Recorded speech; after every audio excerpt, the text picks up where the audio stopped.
اگر اللہ کو اسپیکر کی ضرورت نہیں ہے تو ہنومان جی کو چالیسہ سننے کے لیے اسپیکر کی ضرورت ہے. آپ ایک بات دیکھیے، اب آپ جیسے ہنومان چالیسا میں کہتے ہیں جے ہنومان گیان گن ساگر، ہنومان جی کی ستوتی کرتے ہیں. اب ہمارے من کی بات ہے، اذان میں کیا کہتے ہیں؟ اذان میں کیا کہتے ہیں؟ اشہدو الہ الا اللہ، اللہ کے علاوہ کوئی عبادت کے لائق نہیں ہے.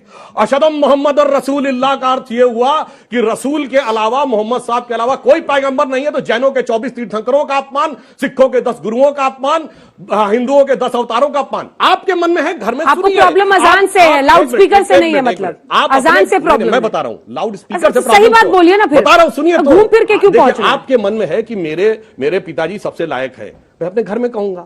اب آپ یہ کہیں کہ میں دنیا بھر کو سناؤں گا، مطلب باقی کے نالائق ہیں، تو اس بات سے پرابلم ہے. اور جیسے میں کہہ رہا تھا کہ آزان سریلی ہونے کے علاوہ ایک پیغام دیتی ہے ہمیں.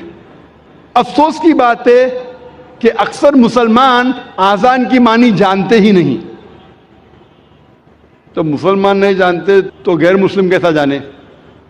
اور میں ایک واقعہ آپ سے کہنا چاہتا ہوں، اور یہ حقیقت واقعہ ہے. تقریباً 10-15 سال پہلے جب میں کیرلا میں گیا تھا تقریر کرنے کے لیے، اور یہ حقیقت ہے، مجھے مہمان خصوصی بنایا گیا تھا، اور میرے تقریر کے پہلے ایک غیر مسلم پولیٹیشین کو بلایا تھا.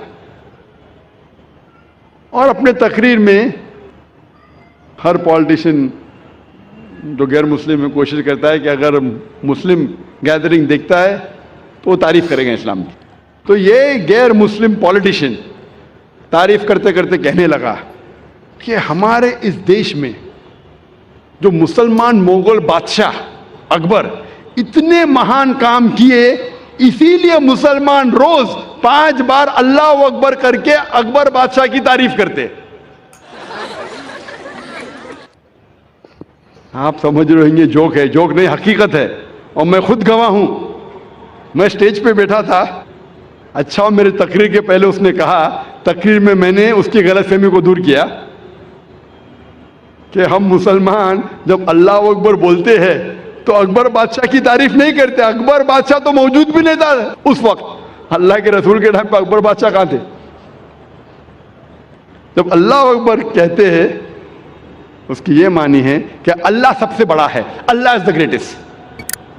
اسی لیے ہر مسلمان کا فرض ہے کہ کم از کم وہ آزان کی معنی کو جانے تاکہ خود کے دل پہ اثر ہو، اور ساتھ ساتھ جو لوگ کو اس کی معنی نہیں پتہ ہے، غیر مسلمانوں کو نہیں پتہ ہے، ان لوگوں کو اس کی معنی بتائے.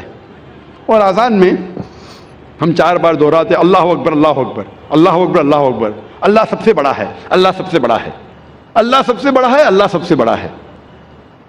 اشہد ان لا الہ الا اللہ، میں گواہی دیتا ہوں اللہ کے علاوہ کوئی معبود نہیں. میں گواہی دیتا ہوں کہ اللہ کے علاوہ کوئی معبود نہیں. اشہد ان محمد رسول اللہ، میں گواہی دیتا ہوں کہ محمد صلی اللہ علیہ وسلم اللہ سبحانہ تعالیٰ کے رسول ہے. میں گواہی دیتا ہوں کہ محمد صلی اللہ علیہ وسلم اللہ کے رسول ہے. حی علی الصلاح، حی علی الصلاح، آؤ صلاح کی طرف، آؤ صلاح کی طرف. حی علی الفلاح، حی علی الفلاح، آؤ فلاح کی طرف، آؤ فلاح کی طرف، آؤ کامیابی کی طرف، آؤ کامیابی کی طرف، آؤ اچھے کام کی طرف، اچھے کام کی طرف. اللہ اکبر اللہ اکبر. اللہ سب سے بڑا ہے، اللہ سب سے بڑا ہے.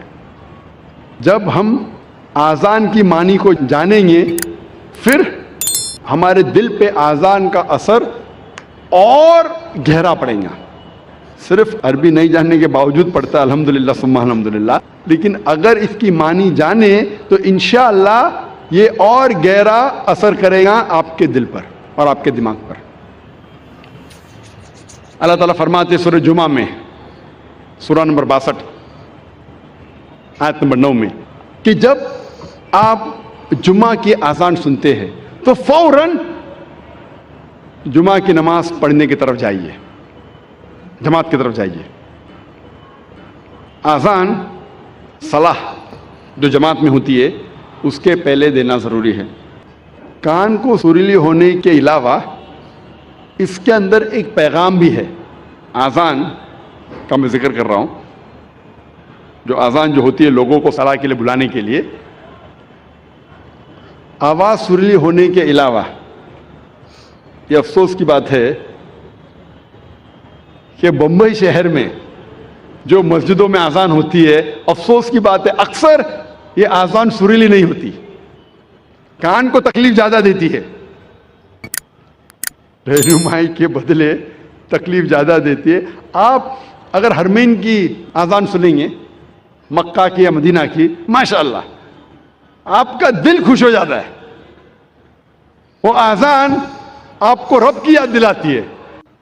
بمبئی شہر میں جو اذان ہم سنتے ہیں تکلیف زیادہ دیتی ہے، سب اذان نہیں، اکثر ہمیں کوشش کرنا چاہیے کہ ہمارے مؤذن کو اکٹھا کر کے ان کو تربیت دینا چاہیے، پریکٹس دینا چاہیے، کس طریقے سے اذان دینی چاہیے، کیونکہ اذان کے وجہ سے جب میں انٹرویو کرتا ہوں کئی نو مسلم کو، میں کئی نو مسلم کو جانتا ہوں جو صرف اذان کی وجہ سے اسلام قبول کیے۔ میں پوچھتا ہوں اکثر نو مسلم سے، آپ کو اسلام میں سب سے زیادہ پسندیدہ چیز کیا لگی؟ اکثر لوگ کہتے ہیں توحید اور کئی چیزیں۔ کچھ لوگوں نے مجھ سے کہا وہ اذان اتنی اچھی ہے کہ جب بھی اذان سنتا ہوں میں دل میرا باغ باغ ہو جاتا ہے، سبحان اللہ، دل خوش ہو جاتا ہے۔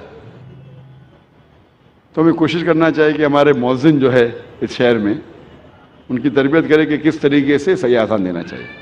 اور اللہ تعالیٰ فرماتے سورہ طٰہٰ میں، سورہ نمبر 20 آیت نمبر 11 اور 12 میں، جب موسیٰ علیہ السلام آنکھ کی طرف جاتے ہیں تو ایک آواز سنتے ہیں، اللہ تعالیٰ کہتے ہیں اے موسیٰ اپنے پیروں میں سے جوتیاں نکالو کیونکہ تم پاک وادی میں ہے، وادی طویٰ میں، کیونکہ اللہ تعالیٰ حکم دیتے ہیں موسیٰ علیہ السلام کو۔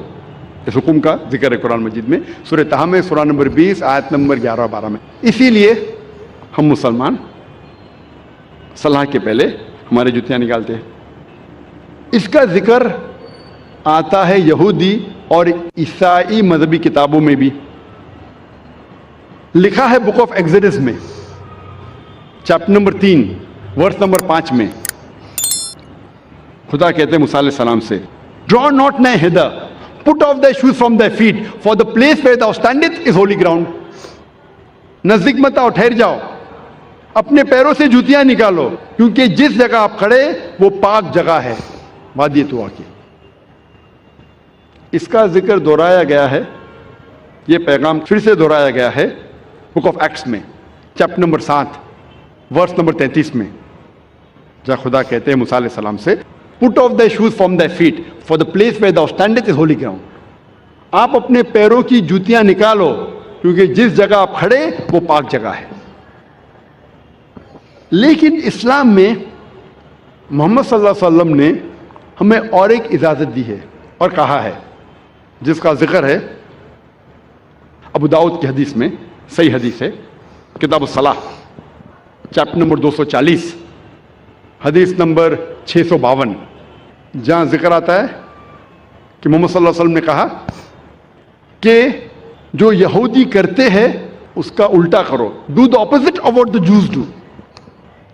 یہودی جوتے کے بنا نماز پڑھتے ہیں، مطلب اللہ کے رسول فرما رہے کہ آپ جوتیوں کے ساتھ بھی نماز پڑھو، یہودی کا الٹا کرو، اپوزٹ آف واٹ دا جوز ڈڈ۔ اللہ کے رسول فرماتے ہیں، حدیث میں آتا ہے، صحیح حدیث ہے، سنن ابو داؤد کی جلد نمبر 1 کتاب الصلاح چیپٹر نمبر 240 حدیث نمبر 653، جہاں عمر بن شعیب رضی اللہ عنہ وہ فرماتے ہیں کہ انہوں نے سنا اپنے والد سے کہ ان کے دادا نے کہا کہ اللہ کے رسول کو دیکھا نماز پڑھتے ہوئے جوتیوں کے ساتھ اور بنا جوتیوں کے۔ مطلب ہم مسلمان نماز جوتیوں کے ساتھ بھی پڑھ سکتے ہیں اور جوتیوں کے بنا بھی پڑھ سکتے ہیں۔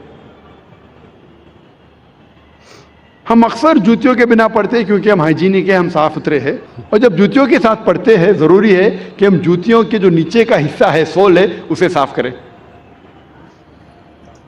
صاف بھی کرنا ہے اور جوتے کے نیچے کے حصے کو پاک بھی کرنا ہے۔ اگر صاف ہیں پاک نہیں ہیں تو پھر نماز نہیں ہوگی، اور اگر پاک ہیں لیکن صاف نہیں ہے، مٹی لگی ہوئی ہے جو کہ پاک ہے، تو اس سے نماز ہو جاتی ہے۔